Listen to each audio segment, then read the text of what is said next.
ಓಂ ಶಾಂತಿ ವೀಕ್ಷಕರ ಅಭಿಮಾನಿಗಳೇ, ಗುರುಮಕ್ಕಳೇ, ನಿಮ್ಮೆಲ್ಲರೂ ಒಳ್ಳೆಯದಾಗಲಿ. ನೀವು ನೋಡ್ತಾ ಇದ್ದೀರಾ ನಾಗಪಾಶ ಜಡೆ ಭೂತಾಳೆ. ನಾಗಪಾಶ ಜಡೆ ಭೂತಾಳೆ ಇದು ಯಮಪಾಶ ಅಲ್ಲ, ಯಮಪಾಶಗಿಂತೂ ಗಟ್ಟಿಯಾಗಿರುತ್ತೆ. ಇದು ನೋಡಿ ನಾಗದಂಡ ಅಥವಾ ನಾಗಬೆತ್ತ ಭೂತಾಳೆ ಅಥವಾ ಬಳ್ಳಿ ಅಂತೀವಿ ನಾವು. ಆಮೇಲೆ ನೋಡಿ ಕರಿ ಭೂತಾಳೆ, ಕೆಂಪು ಭೂತಾಳೆ. ಇದು ನೋಡಿ ಎಲ್ಲೋ ಅರಿಶಿಣ ಮಾಲೆ. ಇದು ನೋಡಿ ನಾಗ ದಂಡ ಅಥವಾ ನಾಗಬೆತ್ತ. ವೀಕ್ಷಕರ ಅಭಿಮಾನಿಗಳೇ, ಗುರುಮಕ್ಕಳೇ, ನಿಮ್ಮೆಲ್ಲರೂ ಒಳ್ಳೆಯದಾಗಲಿ. ನಾನೀಗ ಕೋಲಾರ ಜಿಲ್ಲೆ ಹೇಮಗಲ್ ಪೋಲಿಸ್ ಸ್ಟೇಷನ್ ಮುಂದ್ಗಡೆ ಇರ್ತಕ್ಕಂಥ ಶ್ರೀ ಸಿದ್ಧಲಿಂಗೇಶ್ವರ ಗ್ರಂಥಿಗೆ ಅಂಗಡಿಯಲ್ಲಿದ್ದೀನಿ. ಇವು ನೋಡಿ ಬಳ್ಳಿಗಳ ಥರ ಇದ್ದಾವೆ, ಆದರೆ ಇದನ್ನು ನಾವು ನಾಗಬೆತ್ತ ಅಥವಾ ನಾಗದಂಡ ಬಳ್ಳಿ ಅಥವಾ ನಾಗದಂಡ ಗಿಡಮೂಲಿಕೆ ಅಂತೀವಿ. ಇದು ನೋಡಿ ಏನೋ ಒಂದು ಬೇರೆ ಇದೆ, ಇದೇನು ಅಂತ ಗೊತ್ತಿಲ್ಲ. ವೀಕ್ಷಕರೇ, ಇದು ವಶೀಕರಣಕ್ಕೆ, ಆಕರ್ಷಣೆಗೆ, ಮತ್ತು ಯಾರಿಗ ಸಂತಾನ ಇಲ್ಲ ಅವರಿಗೆ, ಮತ್ತು ಮನೆ ಅಭಿವೃದ್ಧಿ ಆಗಲಿಕ್ಕೆ, ಅಥವಾ ಅಂಗಡಿ ಅಥವಾ ಫ್ಯಾಕ್ಟ್ರಿ ಅಥವಾ ಹೋಟೆಲ್ ಅಥವಾ ಇನ್ನೇನೋ ವ್ಯಾಪಾರ ಮಾಡೋರು ಅಥವಾ ಹಾಸ್ಪಿಟಲ್, ಕ್ಲಿನಿಕ್ ಇತ್ಯಾದಿ ಮನೆ ಬಾಗಿಲಿಗೆ ಈ ಒಂದು ಬಳ್ಳಿಗಳ ಒಂದು ತುಂಡನ್ನು ಕಟ್ಬೋದು. ಅಥವಾ ಮನೆ ಒಳಗೆ, ದೇವ್ರ ಮನೆ ಒಳಗೆ ಈ ಒಂದು ಬಳ್ಳಿಗಳ ಅಥವಾ ಈ ತುಂಡುಗಳನ್ನು ದೇವ್ರ ಮನೆ ಒಳಗೆ ಅಥವಾ ದೇವಸ್ಥಾನದಲ್ಲಿ ಗರ್ಭಗುಡಿಗಳಲ್ಲಿ ಕೂಡ ಇಟ್ಕೋಬೋದು. ನಾಗ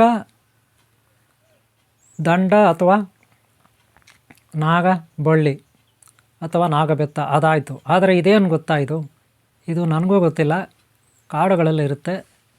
ನಿಮಗೇನಾದರೂ ಇದ್ರ ಬಗ್ಗೆ ತಿಳುವಳಿಕೆ ಇದ್ದರೆ, ಅರಿವಿದ್ರೆ ಕಾಮೆಂಟ್ ಬಾಕ್ಸಲ್ಲಿ ಹೇಳಿ, ನನಗೂ ಐಡಿಯಾ ಇಲ್ಲ ಅದು. ಈಗ ನೋಡಿದ್ದು ಅರಿಶಿಣ, ಕಪ್ಪು ಅರಿಶಿಣ ಕಾಡಲ್ಲಿ ಬರುತ್ತೆ, ಬೆಟ್ಟ ಗುಡ್ಡಗಳು ಕಾಡಲ್ಲಿ ಬೆಳೆಯುತ್ತೆ ಹೆಚ್ಚಾಗಿ. ಈಗ ಇದನ್ನು ಕೃಷಿ ಮಾಡುವಂಥ ರೈತರು ಕೂಡ ಇದನ್ನು ಆದಾಯಕ್ಕಾಗಿ ತೋಟಗಳಲ್ಲಿ ಬೆಳೀತಾರೆ. ಕಪ್ಪು ಅರಿಶಿಣ ವಶೀಕರಣಕ್ಕೆ, ಆರೋಗ್ಯಕ್ಕೆ, ನಮ್ಮ ಶರೀರದ ನಾನಾ ರೀತಿಯ ರೋಗಗಳ ಮುಕ್ತಿಗೆ, ಕ್ಯಾನ್ಸರು, ಶುಗರು, ಇನ್ನೊಂದು ಮತ್ತೊಂದು ಆ ರೋಗ ಮುಕ್ತಿಗೆ ಈ ಒಂದು ಕಪ್ಪು ಅರಿಶಿಣ ಗಿಡಮೂಲಿಕೆಯಾಗಿ ಆಯುರ್ವೇದಿಕ್ ಔಷಧಿಯಾಗಿ ಬಳಸ್ತಾರೆ. ಇನ್ನು ಯಂತ್ರ ತಂತ್ರ ಮಂತ್ರ ಮಾಡೋರು ಇವುಗಳ ಒಂದೊಂದು ತುಂಡೇನಿದೆ ಇದನ್ನು ಬಳಸ್ಕೊಂಡು ಯಂತ್ರ ಮಾಡಿ ಇದನ್ನು ಭಕ್ತರಿಗೆ ಕೊಡಲಾಗುತ್ತೆ. ಭೂತ ಬಾಧೆ ನಿವಾರಣೆಗೆ, ಪ್ರೇತ, ಭೂತ, ಪಿಶಾಚಿ, ದೆವ್ವ ಇವುಗಳ ಬಾಧೆಗೆ ಇದರಲ್ಲಿ ಯಂತ್ರ ಫಿಕ್ಸ್ ಮಾಡಿ ಮಾಡಲಾಗುತ್ತೆ. ಇದೆಲ್ಲ ನಾನು ನೆಕ್ಸ್ಟ್ ಪಾರ್ಟಲ್ಲಿ ತೋರಿಸ್ಕೊಡ್ತೀನಿ. ಇದರಲ್ಲಿ ಬರೀ ನಿಮ್ಗೆ ಹೆಡ್ಲೈನ್ಸು ನೆನಪಿಟ್ಕೊಳ್ಳಿ, ಪ್ರತಿಯೊಂದು ಹೆಡ್ಲೈನ್ಸ್ ಹೇಳ್ತಾ ಇದ್ದೀನಿ, ಪೂರ್ಣ ಪ್ರಮಾಣದಲ್ಲಿ ನಿಮಗೆ ಮಾಹಿತಿ ಇಲ್ಲ. ನೆಕ್ಸ್ಟು ನಾನು ಇದನ್ನು ಯಂತ್ರ ಮಾಡಿದಾಗ ಮುಂದಿನ ಭಾಗದಲ್ಲಿ ನಿಮಗೆ ತಿಳಿಸ್ಕೊಡ್ತೀನಿ. ಇದು ಭಾಗ 1 ಅಂತ ತಿಳ್ಕೊಳ್ಳಿ. ಇದರಲ್ಲಿ ಭಾಗ 1 ಅಂತ ಹೇಳ್ಕೊಳ್ಳಿ. ಇದು ಕಪ್ಪು ಅರಿಶಿಣ ಯಂತ್ರ ತಂತ್ರ ಮಂತ್ರ ವಶೀಕರಣಕ್ಕೆ ಬಳಸ್ತಾರೆ, ಹಾಗೆ ಶತ್ರುನಾಶಕ್ಕೆ ಇದನ್ನು ಬಳಸ್ತಾರೆ, ಹಾಗೆ ಆಯುರ್ವೇದಿಕಲ್ಲಿ ಔಷಧಿಯಾಗಿ ಬಳಸ್ತಾರೆ. ಗೊತ್ತಾಯ್ತಲ್ಲ? ಇದು ನೋಡಿ ಎಲ್ಲೋ ಅಂದರೆ ಅರಿಶಿಣ ಕೊಂಬಿನ ಮಾಲೆ. ಇದು ಅರಿಶಿಣ ಅಂದರೆ ಸಾಮಾನ್ಯ ಅರಿಶಿಣ ಅಲ್ಲ, ಒರಿಜಿನಲ್ ಅರಿಶಿಣ ಬರುತ್ತೆ.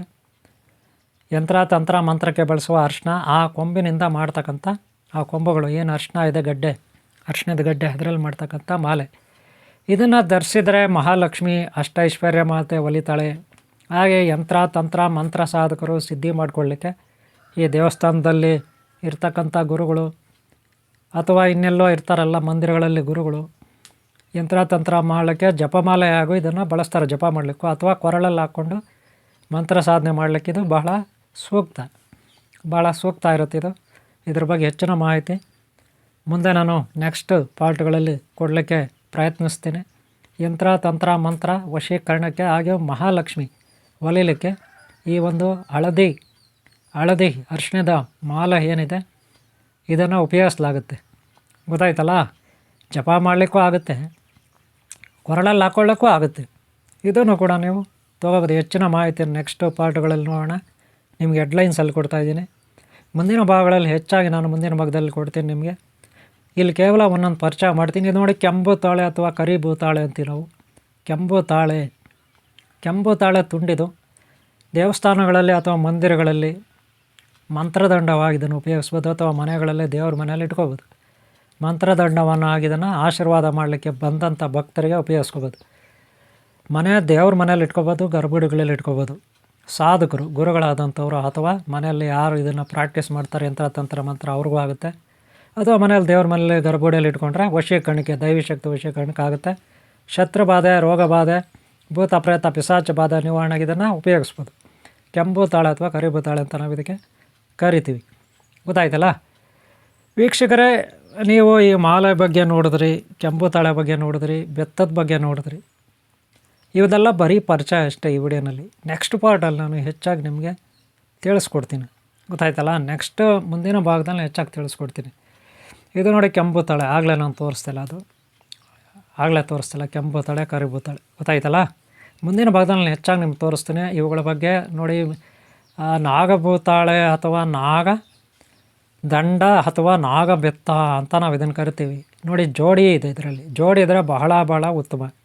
ಬಹಳ ಜೋಡಿ ಸರ್ಪಗಳಿರುತ್ತಲ್ಲ, ಯಾರಿಗೂ ಸಂತಾನ ಭಾಗ್ಯ ಇಲ್ಲ, ಯಾರಿಗೆ ಮಕ್ಕಳಾಗಲಿಲ್ಲ, ಅವರು ಇದನ್ನು ದೇವ್ರ ಮನೇಲಿ ಇಟ್ಕೊಂಡು ಪೂಜೆ ಮಾಡ್ಬೋದು. ಮಕ್ಕಳು ಆಗದೇ ಇರೋರಿಗೆ ದೇವ್ರ ಮನೇಲಿ ಇಟ್ಕೊಂಡು ಇದನ್ನು ಪೂಜೆ ಮಾಡ್ಬೋದು. ಇದನ್ನು ನಾಗಬೆತ್ತ ಅಂತಾರೆ, ನಾಗಬೆತ್ತ ಅಥವಾ ನಾಗದಂಡ. ಇನ್ನು ಮಂತ್ರ ಸಾಧಕರು ವಶೀಕರಣಕ್ಕೆ, ವಶೀಕರಣಕ್ಕೆ, ಜನಾಕರ್ಷಣೆಗೆ ಆ ಮಂತ್ರದಂಡವನ್ನು ಉಪಯೋಗಿಸ್ತಾರೆ. ಗೊತ್ತಾಯ್ತಲ್ಲ, ಇವೆಲ್ಲ ನಿಮಗೆ ಎಲ್ಲಂದ್ರಲ್ಲಿ ಸಿಗೋದಿಲ್ಲ, ಭಾಳ ಅಪರೂಪ ಇರುತ್ತೆ. ಯಾವುದೋ ಒಂದು ಸಮಯದಲ್ಲಿ ಗ್ರಂಥಿ ಅಂಗಡಿಗಳಲ್ಲಿ, ಮಾರ್ಕೆಟಲ್ಲಿ ನಿಮಗೆ ಸಿಗ್ಬೋದು. ಯಾವುದೋ ಒಂದು ಟೈಮಲ್ಲಿ ಸಿಗ್ತವೆ, ಪದೇ ಸಿಗೋದಿಲ್ಲ. ಇವು ಬಹಳ ಅಪರೂಪ. ವೀಕ್ಷಕರೇ, ಈ ವಿಡಿಯೋನಲ್ಲಿ ನಾನು ನಿಮಗೆ ಮುಖ್ಯವಾಗಿ ಮೇನ್ ತೋರಿಸಿದ್ದೀನಿ. ಇದು ನಾಗಬೆತ್ತ ಅಥವಾ ನಾಗದಂಡ ಬಳ್ಳಿ ಗಿಡಮೂಲಿಕೆ. ಇದು ಆಯುರ್ವೇದಿಕ್ ಗಿಡಮೂಲಿಕೆ ಇರುತ್ತೆ.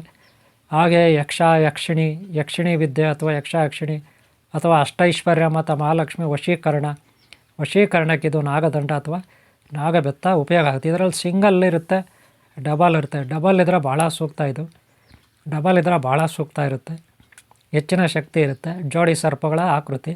ಗೊತ್ತಾಯ್ತಲ್ಲ, ಆ ಶಕ್ತಿ ಇರುತ್ತೆ. ಸಂತಾನ ಭಾಗ್ಯ ಇನ್ನೊಂದು ಮತ್ತೊಂದಕ್ಕೆ ಆಗುತ್ತೆ.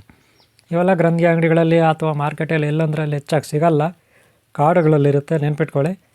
ಇನ್ನೂ ಒಂದಿದೆ ನಿಮಗೆ ಪರಿಚಯಿಸ್ತೀನಿ. ಇದು ನೋಡಿ, ನಾಗಪಾಶ. ಇದು ನಾಗಪಾಶ ಅಂತ ನಾವು ಕರಿತೀವಿ. ಜಡೆ ಭೂತಾಳೆ ಅಂತ ಕೂಡ ಕರಿತೀವಿ. ನಾಗಪಾಶ, ಜಡೆ ಭೂತಾಳೆ ಶತ್ರುಗಳ ನಾಶಕ್ಕೆ. ಯಾರ್ಯಾರು ಶತ್ರುಗಳಿದ್ದಾರೆ, ಅವ್ಯಾಕಿಗಳು, ಅಜ್ಞಾನಿಗಳು, ಪಾಪಿಗಳು, ನೀಚ ನಿಕೃಷ್ಟರು, ಅವ್ರಿಗೆ ಇದನ್ನು ಉಪಯೋಗಿಸಲಾಗಿ. ಇದರದ್ದೊಂದು ಪೀಸ್ ಅಷ್ಟೇ, ಒಂದು ಸಣ್ಣ ಪೀಸ್ನ ಉಪಯೋಗಿಸಿದರೆ ಸಾಕು. ಸಣ್ಣ ಪೀಸ್ ಇರುತ್ತೆ, ಒಂದು ಸಣ್ಣ ಪೀಸು ಇದರಲ್ಲಿ ತಗೊಂಡು ಉಪಯೋಗಿಸ್ಬೋದು. ಗೊತ್ತಾಯ್ತಲ್ಲ, ಇದು ಮುಂದಿನ ಭಾಗದಲ್ಲಿ ನಾನು ನಿಮಗೆ ಇದು ಹೇಗೆ ಯಂತ್ರ ಮಾಡೋದು, ಇದನ್ನು ಹೇಗೆ ಉಪಯೋಗಿಸೋದು, ಯಂತ್ರ ತಂತ್ರ ಮಂತ್ರಿಕ ಸಾಧಕರು ಯಾವ ರೀತಿ ಇದನ್ನು ಉಪಯೋಗಿಸ್ಬೇಕು, ಬಂದಂಥ ಭಕ್ತರಿಗೆ ಇದನ್ನು ಹೇಗೆ, ಇದರಲ್ಲಿ ಒಂದೊಂದು ಸಣ್ಣ ಪೀಸು ನೋಡ್ರಿ, ಸಣ್ಣ ಪೀಸ್ ತಗೊಂಡು ಒಂದು ತಾಯ್ತದೊಳಗೆ ಹಾಕ್ಬೋದು, ಅಥವಾ ಶ್ರೀಚಕ್ರ ಮಾಡೋವಾಗ ಹಾಕ್ಬೋದು. ಶ್ರೀಚಕ್ರ ತಾಯ್ತದೊಳಗೆ ಅಥವಾ ಶ್ರೀಚಕ್ರದೊಳಗೆ ಇದನ್ನೆಲ್ಲ ಯೂಸ್ ಮಾಡ್ಬೋದು. ಗೊತ್ತಾಯ್ತಲ್ಲ. ಓಕೆ, ನಿಮ್ಗೆಲ್ಲರೂ ಒಳ್ಳೆಯದಾಗಲಿ. ಈ ವಿಡಿಯೋ ಇಷ್ಟ ಆದರೆ ಒಂದು ಲೈಕ್ ಮಾಡೋಕ್ಕೆ ಬರೀಬೇಡಿ. ಓಂ ಶಾಂತಿ. ಮುಂದಿನ ಭಾಗದಲ್ಲಿ ಮತ್ತೆ ಸಿಗೋಣ. ಒಳ್ಳೆಯದಾಗಲಿ ನಿಮ್ಮೆಲ್ಲರಿಗೂ.